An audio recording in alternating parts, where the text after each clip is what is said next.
Your honour, न्यायालयात सत्यालाच महत्त्व आहे. पण आज सत्य लांबवर उभा आहे आणि खोटं उघडपणे डोळ्यात डोळे घालून बोलतंय.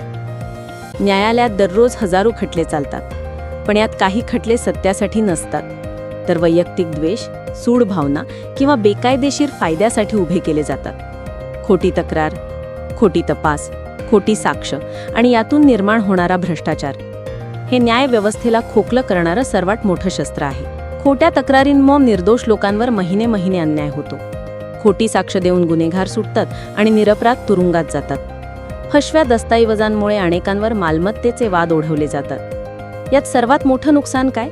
तर न्यायप्रणालीवरील नागरिकांचा विश्वास गळून पडतो. आज गरज आहे अशा खोट्या कृत्यांना जघन्य गुन्हा घोषित करण्याची. फर्जी आधार कार्ड, रेशन कार्ड किंवा बनावट वसियत तयार करणे हे फक्त फसवणूक नाही, तर ते थेट राष्ट्राच्या सुरक्षिततेला आणि कायद्याला आव्हान आहे. अशा गुन्ह्यांना कठोर शिक्षा झाली तरच लोक योग्य मार्गाला वळतील.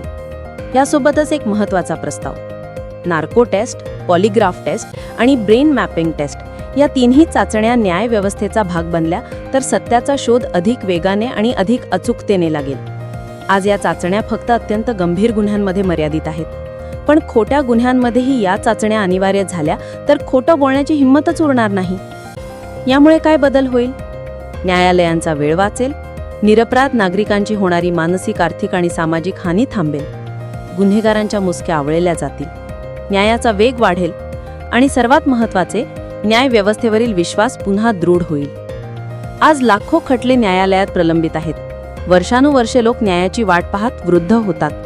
पण जर खोटे पुरावे, खोटी वकिली आणि खोटे दावे करणाऱ्या लोकांना कठोर शिक्षा झाली तर खटल्यांची संख्या निम्म्यावर येईल आणि योग्य तपास पद्धतीमुळे सर्व खटल्यांचे निकाल एका वर्षात देणं शक्य होईल. न्याय मिळायला उशीर नाही, न्याय देण्यासाठी नियम बदलण्याची गरज आहे. देशाला कायदे कठोर हवेत, पण त्याहून कठोर हव्यात खोटं बोलण्याची शिक्षा. आता वेळ आली आहे न्यायव्यवस्थेत सुधारणांची. सत्यासाठी आवाज द्या, न्यायव्यवस्थेला मजबूत करा, भ्रष्टाचाराला संपवा.